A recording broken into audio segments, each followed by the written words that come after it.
અને આખો દિવસ તમે કામ કરો, આમાંય ફેર. બોલો હા કે ના? તમે હા પાડજો. હા, એમાં ફેર.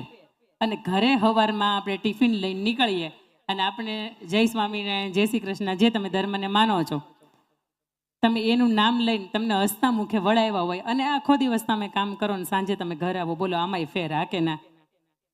તમે હું મને હા કે ના કહો? મને ખબર છે ને ફેર પડે એમાં. સવારમાં ધબાધબી બોલતી હોય ને તમે ગોતતા હોય કયા સમયે હું નીકળી જાઉં જય શ્રી કૃષ્ણ જય સ્વામી ને, તો કહેવાનો વેત નહીં રહે. અને ઘરેથી તમને હસતા મુખે જ્યારે વિદાય આપતા હોય ને, આખો દિવસ માણસ કામ કરતો હોય ને, તો સાંજે 6 વાગે ને તો એને જલ્દીથી ઘરે જવાનું મન થાય. આ તો એ કામ કરતો હોય ને એમ ઘડિયાળમાં જોવે ને એમ કે કહો 6 વાગી ગયા, 6 વાગી ગયા. એટલું એનું દુઃખ નથી. એનું દુઃખ એ છે ખબરમાં ધબાધબી જે આવેલી હતી ને હોડી વચ્ચે હોપારી થયા હતા ને, સાંજે જઈને પાછું ઈ નહીં હશે. આ પુરુષ બધાની વચ્ચે પીસાય છે. સેન્ડવિચ મને લાગે દુનિયામાં અસ્તિત્વ આવ્યું હશે ને, એ પુરુષની આ મનોસ્થિતિ છે ને એની ઉપરથી સેન્ડવિચનું અસ્તિત્વ આવ્યું હશે. અને ભાઈઓને ભાવે ને એની કરતાં બહેનોને સેન્ડવિચ બહુ ભાવે. અહીંયા એક પણ વાત એવી નહીં થાય કે તમને હું પ્રત્યક્ષ કટાક્ષમાં કહું છું. અહીં સમજવાની વાત છે. અમુક એવા ઘર હોય કે અમુક સેન્ડવિચની વચ્ચે ખોડીની વચ્ચે હોપારી થતા હોય તો સમજવાની વાત છે કે ભાઈ આ બેન કે છે જરી કે ખોટું નથી. રાવણને તમે રાવણ કહો તો એને દુઃખ લાગે? ન લાગે ને? બોલો હા કે ના તો કયો? હા, નો જ લાગે. એટલે અહીંયા અમુક મનોદશા કે અમુક મનોવૃત્તિ એવી હોય ને, કદાચ મારે તમને કહેવાય છે તો માફ કરશો, પણ આ મંચ એવો છે કે અહીંથી સત્યની વાતો થાય. જીવનની અંદર એકાદી જીવાતી હોય, આચરણમાં થતું હોય તો વાત થાય. તમને એકાદી વાત અહીંયાથી લઈને જવાનું મન થાય ને તો સમજો કે અંકિતાબેન એને જીવનમાં જીવતા હશે. આ માત્ર માઇક, મંચ અને માણસો 3 હામી ગયા છે એટલે વાતું કરવાનું કામ નથી કરતા. જીવનમાં ક્યાંક ઉતારીએ છીએ ને એટલે અહીંથી મંચ ઉપરથી બોલાય છે. બાકી દુનિયામાં ઘણા બધા એવા લોકો છે કે સાંભળ્યા પછી તમને અંદરથી એમ થાય નહીં કે આમાં 2 કલાક સાંભળ્યા પછી કાંઈ જીવનમાં ઉતારવા જેવું છે. અને અહીંયાથી દરેક સભ્યને મારે વિનંતી કરવી છે, એકાદી વાત એમ લાગે કે જીવનમાં હા આ સ્પર્શી ગઈ તો લાગજો કે એના જીવનની અંદર એ જીવાતી હશે એમ. પણ પરિવાર ઉત્સવને કેન્દ્રમાં રાખીને મારે વાત કરવી છે. ત્યારે ધ્રુવ ભટ્ટ એવું કે ઓચિંતું કોઈ મને રસ્તે મળે ને હળવેકથી પૂછે કે કેમ છે, આપણે તો કહીએ દરિયાશી મોજમાં ને ઉપરથી કુદરતની રહેમ છે. આજે તમે હું જે કાર્યક્રમની અંદર બેઠા છે ને કુદરતની રહેમ છે ને એટલે થયો. બાકી આખા વિસ્તારની અંદર તમે રોજ જોવો ને સવારના ન્યૂઝમાં એવું કે આજે ધોધમાર ગાજવીજ સાથે ગર્જના સાથે વરસાદની આગાહી છે. અને આપણો આ 2-3 દિવસ હજી પૂરા થઈ જાય ને આપણો વરસાદ કંઈ બગાડે નહીં એટલે સમજો કે ઈશ્વરની આનાથી વિશેષ કોઈ જાતની કૃપા ન હોય. અને તમે એનું આખા વર્ષની અંદર 365 દિવસની અંદર કદાચ આવું સુંદર મજાનું કાર્ય ન કરી શક્યા હોત, પણ આ અધિક માસ છે, આ પુરુષોત્તમ માસ છે અને વેકેશનનો સમય છે, બરોબર? નકર વેકેશન તો પાછો જુલાઈની અંદર એકાદો પુરુષોત્તમ માસ આવ્યો હોય તો કાંઈ કામનું ન રહે. પણ તમેનું આવા જ્ઞાન યજ્ઞની અંદર, પારાયણ યજ્ઞની અંદર અને સુંદર મજાના રોજ સાંજના અલગ અલગ કાર્યક્રમની અંદર નિમિત્ત થઈ શક્યા છે. તમે નિમિત્ત થતા આ ઈશ્વર તમને મને આવા સુંદર કાર્યની અંદર નિમિત્ત કરે છે. બાકી તમે દુનિયાના ઘણા એવા બધા પ્લાન જોયા હશે કે તમે પ્લાન અગાઉથી કરી રહ્યા, ફરવા જવાનો પ્લાન તો ભેગો જ નથી થતો ને. ઘણા નક્કી કરી રહ્યો છે આ વર્ષે તો આપણે અહીં જવું જ છે, પણ નથી. અહીં ભીમનાથ મહાદેવ સુધી નથી પોગાતું ઘણાથી. એટલે પછીની તો પછીની વાત છે. પણ ઈશ્વર આવા સુંદર મજાના કાર્યક્રમની અંદર નિમિત્ત બનાવે તો એને પણ સુંદર મજાના આપણે યાદ કરીએ અને યાદ કરતાની સાથે કહીએ કે ઈશ્વર અમે જે નિમિત્તથી આ કામ કર્યું છે, જે ઉદ્દેશથી આ કામ કર્યું છે, એ ઉદ્દેશ અમારો પૂરો પાડજે. અને અમારા એકનું નહીં, યજમાન પદે કદાચ આખું ગામ હોય ને તો આખા ગામના દરેક ઘરનું, દરેક જીવનું કલ્યાણ કરજે ને દરેકનો ઉદ્ધાર કરજે. અમે આ નિમિત્તથી આ કામનું આદર્યું છે, બાકી આનાથી વિશેષ અમારો કોઈ બીજો ઉદ્દેશ નથી. અને આ કાર્યક્રમની મારે જ્યારે શરૂઆત કરવી છે ને ત્યારે મારે સૌથી પહેલાં તો એ કહેવું છે કે નિમંત્રક તરીકે જ્યારે આખો પરિવાર હોય અથવા આખું ગામ હોય ને, તમારા ગામની અંદર બધાને ભળતું હશે. બોલો, મેં તો ઘણી બધી કંકોત્રી કે સાહેબ એવી જોઈ છે કે ગામ ગયું એક બાજુ કે આપણે ગામનું મોટું માથું ને લખો નિમંત્રક તરીકે આપણે, અને પછી ગામ આવે. એટલે એમાં છે ને ગામની અંદર તકલીફ એ થાય કે ગામમાં સરપંચ હોય ને એવું કહેતા હોય પાઘડી મને પહેરવો, પણ તમારા રમેશભાઈ એટલા ભાગશાળી છે કે અહીંયા સન્માન કે બીજાને બધાને કરો, પણ અમારું સન્માન તમે રહેવા દો એમ. આ તાલી વધારવા જેવી વાત છે. એટલે તમે ઘણે સન્માન ન કરો ને તો ઊભા થઈને વયા જાય. તમે 5 વર્ષ સુધી બોલાવવા જાઓ તો તમારા કાર્યક્રમમાં ન હોય. અમારું સન્માન કેમ નહોતું કર્યું? ઘણા માન વગરના હોય ને એટલે સન્માનની આવી ભૂખ હોય. પણ સરપંચ સાહેબ એવું કહેતા હોય, આપણા સરપંચ સાહેબની વાત નથી થતી કે પ્રતિષ્ઠાનો તાજ મને ઓઢાડો, હું છું એટલા માટે થઈ શક્યું. બાકીની કમિટી ટીમ હોય ને એ એવું કહેતી હોય, બીજા ગામની વાત છે, નસીબ પરની વાત નથી કરતી એટલે ઓઢતા નહીં કોઈ માથે, બાકીના કમિટી મેમ્બરો હોય ને કે જે ખજાનચી હોય અથવા તો ઉપપ્રમુખ હોય, એ બધાને એવું હોય કે અમે અમારા તરફથી મહેનત કરીએ છીએ ને એટલે આ કાર્યક્રમ થાય છે, એટલે આવા સુંદર મજાના કાર્યક્રમ થાય છે. બહેનો તરીકે એને એવું થતું હોય કે તો અમે આ બધું આયોજન કર્યું ગોપી મંડળે એટલે બધે આ બધું થયું, બાકી તો હાંજે બધાને થાકી ન જાય. તમથી 7 કથા સાંભળો તો હાજે થાકી ગયા હોય, અમારે હોઈ જવું છે એમ, તમે એમાં સાથ સહકાર ન આપો આવું ન થાય. એટલે દરેક વ્યક્તિ આજના કાર્યક્રમની અંદર જે કંઈક તન મન ધનથી નિમિત્ત બની છે ને, તો દરેકને એમ થતું હોય કે અમે અમારા તરફથી સંપૂર્ણ પ્રયત્ન કર્યો એટલે અમે મુખ્ય કહેવાય. અમારું નામ લ્યો પહેલાં. અહીંયા તો મારા બહેનોએ કીધું નથી ગોપી મંડળનું કર્યું છે એટલે ગોપી મંડળનું વારંવાર નામ લેજો એમ. પણ મારા માટે ગમતી વાત એ છે કે સૌરાષ્ટ્રમાં આવા કાર્યક્રમો, મેં કહ્યું એમ કે તમને સાંજના કાર્યક્રમો હોય ને એમાં ઢૂં ઢૂં ઢૂં ઢૂં ઢૂં ઢૂં કરવાના, જે રાસ ગીતના કાર્યક્રમો, એ તો સુંદર વાત છે કે આપણે એ બાને કરી શકીએ. પણ ઓલા ભજન મંડળીની સાથે સાથે હાસ્ય કલાકારના હોય, એની સાથે સાંજના એવા હોય કે જે મ્યુઝિકની સાથે વધારે કાર્યક્રમો થતા હોય. આવી રીતે સતત સાંભળવાના બહુ ઓછા થતા હોય, કારણ કે માણસની લિમિટ હોય. એક માણસની 3 મિનિટ સુધી સાંભળી શકે. આ 20-25 મિનિટ તો આપણી એમનેમ ગઈ છે. પછી શું કરે ખબર, તમે બાજુવાળાને જુઓ કે એને નેલ પોલિશ કેવા કલરની કરી છે, આ બાજુ સાડી કેવા કલરની પહેરી છે, એ જે સાડી પહેરી છે એ ક્યાંથી લીધી હશે, ફુલાબેન બેહાડે હતી ત્યાં કેમ બેહાડ્યા છે, એ કોણ થતા હશે. ઘણા બધા આપણને અસંખ્ય વિચારો આવે. 5-10-15 મિનિટ વહેલા આવ્યા તો જો આ બધા બેઠા એમ આપણો એનો વારો આવે. અને બાજુવાળું હંમેશા એમ કહું તમારું ગમતું પાત્ર જ બેઠું હશે. ભાઈઓની મને નથી ખબર, જેમ આવે ને એમ ગોઠવાતા જાય, અને એ ગોઠવાઈ જાય ને એમાં જ મજા હોય.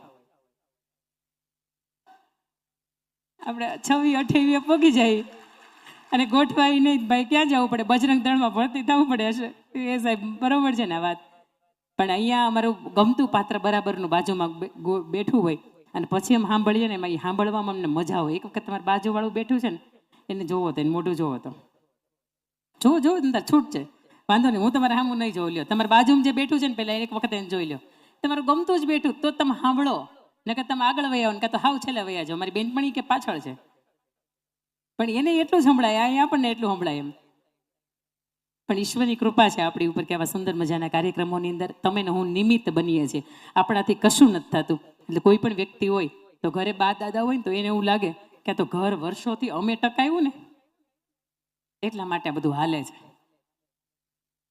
ભાઈઓને એવું થતું હોય કે તો અમે કમાણી કરીએ ને એટલે બધું હાલે છે.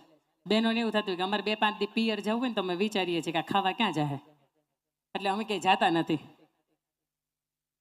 ભાઈઓ દીકરાઓને નાના નાના બાળકો હોય ને એને એવું થતું હોય દેવના દીધેલા અમે ડાયરેક્ટ મળી ગયા છીએ, એક જાતની IVF વિષફળ નથી ગઈ અને અમે ડાયરેક્ટ મળી ગયા છીએ એટલે અમે મોટા કહેવાય એમ. આ મોટો હોય ને, મોટો ઘણી વખત આ એના નામ ઉપર ઘણી બબાલ થતી હોય. એક વખત આ 5 આંગળીઓ છે ને એની બરાબરનો ઝઘડો થાય કે મોટું કોણ. આ બહુ સમજવા જેવી વાત છે ને. અહીંથી તમે જાઓ ને તો આ ઘરે આ એક વાતને લઈ જવા જેવી વાત. અંગૂઠો એવું કે હું મોટો, બાકીની આંગળીઓ એવું કે હું મોટી. કારણ આપો ભાઈ, કારણ આપો. મોટા છો ને એનું કારણ આપો તમે. એટલે ઘરની અંદર 5 વ્યક્તિને બોલવાનું થાય ને તો એ ઘરના કેન્દ્ર બિંદુ એટલે ઘરના આપણા વડીલો એની પાસે જાય ને એને જઈને પૂછે કે હવે તમે કહો કે સાચું કોણ ને ખોટું કોણ. 5 આંગળીઓને બરાબરનો ઝઘડો થયો ને એટલે 5 આંગળીઓના કેન્દ્ર બિંદુ એટલે વડીલ એટલે હથેળી, અને એની પાસે જઈને એવું કીધું કે હવે તમે કહો આમાં સાચું કોણ. એટલે વડીલે કીધું તમે એવું કહો છો કે અમે મોટા છીએ તો કારણ આપો ભાઈ. અંગૂઠાને પૂછે તમે મોટા છો ને કારણ આપો. હવે અંકિતાબેન નથી બોલતા, હવે અંગૂઠોને 5 આંગળીઓ બોલશે, 4 આંગળીઓ. અંગૂઠાને પૂછવામાં આવ્યું કે તમે મોટા છો એનું કારણ આપો. અંગૂઠાએ બહુ મજાની વાત કરી. આ નસીબપર ગામને આંગણે સુંદર મજાનું આ રામકથાનો ઉત્સવનું આયોજન થાય, એની અંદર આવા સુંદર મજાના રાતના અલગ અલગ કાર્યક્રમો રાખવામાં આવે અને આટલી મોટી ગામની સંખ્યા છે એ સુંદર મજાના આયોજનની અંદર છેક અંત સુધી આ પારાયણનો લાભ લે. ગામ નાનું પણ કામ બહુ મજાનું. અંગૂઠો એવું કહે છે કે હું કોકને શેર લોહી ચડાવી દઉં ને આવી અદ્ભુત તાકાત મારી પાસે છે. અંગૂઠો એવું કહે છે કે ભલા માણસ તમારે આવું સુંદર મજાનું આયોજન કરવું હોય તો આમ મસ્ત ઠંડુ વાતાવરણ હોય ત્યારે કરાય, આવું ગરમીવાળું વાતાવરણ હોય ત્યારે ન કરાય એમ.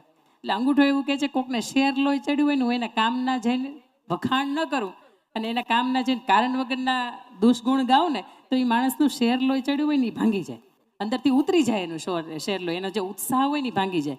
અને અંગૂઠો ત્રીજી વાત કરે છે કોકને શેર લોહી ચડાવી શકવાની તાકાત મારી પાસે, કોકનું શેર લોહી બાળી શકવાની તાકાત મારી પાસે. અને ઓલા સ્ટેમ્પ પેપરની અંદર ખાલી આમ કરીને આમ કરું ને તો દસ્તાવેજની અંદર માલિકના નામ બદલી નાખો આવી ગજબની તાકાત મારી પાસે છે. અને વાતે સાચી હતી, સમજો. આ અંગૂઠો એવું કહે છે કે મારી પાસે આટલી બધી ગજબની તાકાત છે. એટલે બાકીની બિચારી આંગળીઓને તો બીવાનું જ ને, કારણ કે આ પુરુષ પ્રધાન દેશની વચ્ચે સ્ત્રીને બોલવું એ તો અઘરું છે, છતાંય આંગળીએ સાહસ કર્યું. હવે હું નથી બોલતી, આંગળીઓ બોલે છે. આ આંગળી એવું કહે છે 5 વર્ષે મતદાન આવે, તું તો ખાલી માલિકના નામ બદલી નાખે, હું તો દેશનો રાજા બદલી નાખું, આવી ગજબની તાકાત મારી પાસે છે. હવે આમાંય તમે તાલી પાડી હતી એટલે આ મોટો છે, તમે આમાંય તાલી પાડી, હવે આ મોટો, આ મોટી છે. વધી ત્રીજી આંગળી તરત એમ થયું સાઈઝ જો. પણ એને ખબર નથી ને આપણા ગુજરાતમાં કહેવત છે, બોલો મોટા એટલા, આ નસીબ પર ગામ બોલે, અંકિતાબેન મુલાણી બોલતા નથી, પછી માફી મગાવવાની આપણને પોહાય નહીં, ને મોટા એટલા ખોટા. હવે તમે બોલ્યા એટલે મને બોલવામાં વાંધોય નથી. ઘણા આ મંચ છે ને, આ મંચ એવો છે કે મંચ ઉપર સામે તમે બેઠા હોય, માઇક હાથમાં આવી જાય એટલે એ મોટા મોટા બણગા ફૂકે ભાઈ. અડધી રાતે જરૂર પડી તેથી મને કહે છે ને હું તમારો જ છું ને તમે મારા જ છો ને, તમે ફોન કરો ને તો એ કંપનીવાળા એવું બોલતા હોય કે જે તમે નંબર ઉપર ફોન કરો છો ને એ ફોન 2-3 મહિના નંબર 3 મહિના પહેલા બંધ થઈ ગયો છે. એટલે એ માણસ ખાલી કહેવાના જ મોટા હોય, પણ તમને અહીંયા જે દાતાશ્રીઓ, તમને જે કમિટીના મેમ્બરો, હરિગોવિંદ કાકાને કેટલા ઓળખે છે? હાથ ઊંચો કરજો ને. તમે તમારું ગામ ચાલે, પહેલા તમે ન ઓળખતા હોય તો હું ઓળખું? એના દીકરા આખો પરિવાર ક્યાં આફ્રિકા રહે છે. હા બોલો, ટિકિટ નક્કી થઈ ગઈ હતી જવાની. એને ખબર પડી કે આવો સરસ મજાનો સુંદર મજાનો કથા યજ્ઞ, આવો સરસ મજાનો પારાયણ છે, ટિકિટ બોલો કેન્સલ કરી નાખી. 2-2.5 લાખ રૂપિયા તમે નું જવા દઈ, ખીચામાં જવા દઈ.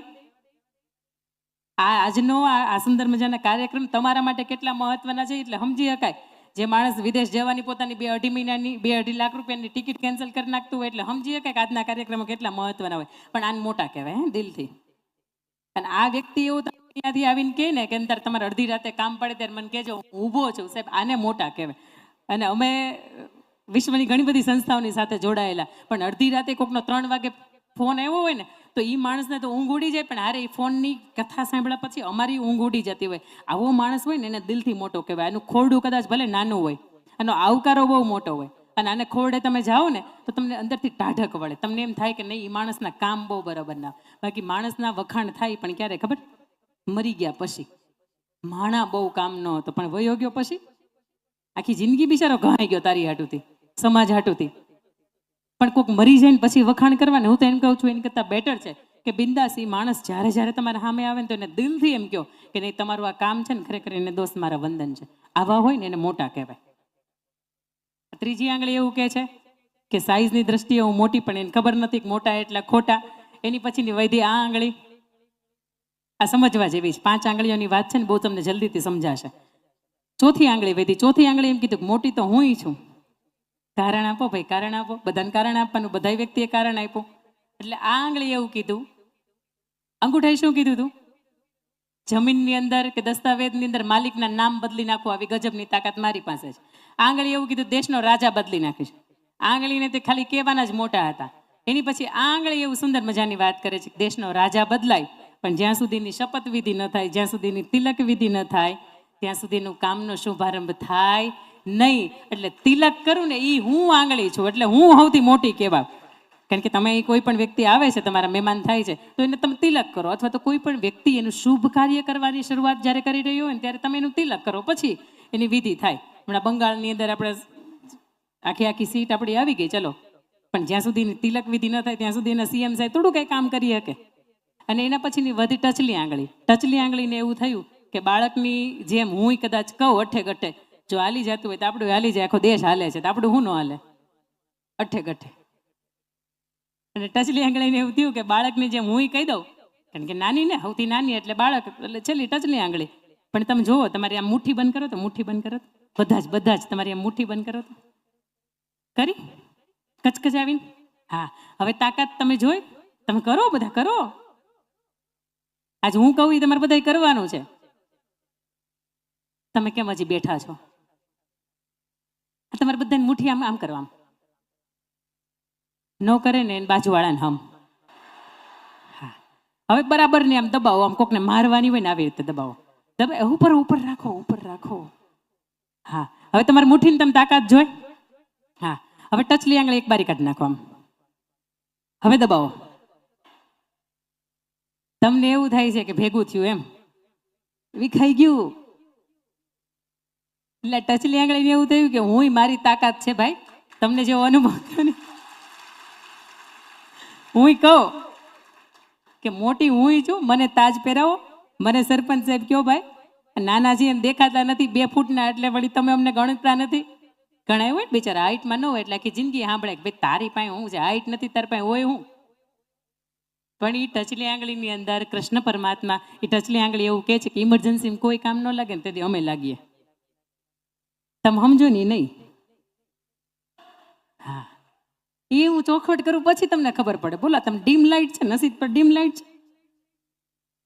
એ આપણે બહુ નાના નાના હતા ને આપણે બેનને સાહેબ રજા ન દેતા ને ઓલા આંબલી ડાળે ને પીપળાની ડાળે એકાદા આટા મારી આવ્યા હોય ને એના માટે આપણા બધા કાવતરા હતા. પણ કૃષ્ણ પરમાત્મા 5200 વર્ષ પહેલા એવું કહી ગયા કે ગોકુળની અંદર અંધાધાર વરસાદ પડતો હતો, મેઘરાજા બંધ થવાનું નામ નતા લેતા, ઇન્દ્ર રાજા બરાબરના કોપાયમાન થયા હતા. અને ત્યારે શું કરવું તો કૃષ્ણ ભગવાને તે દિવસે આખી ટચલી આંગળી ઉપર આખો ગોવર્ધન નાથને તોડ્યો હતો. એ વાત તમને મને કહી ગયા, કાંઈ નાનો કોઈ નથી ને મોટો કોઈ નથી.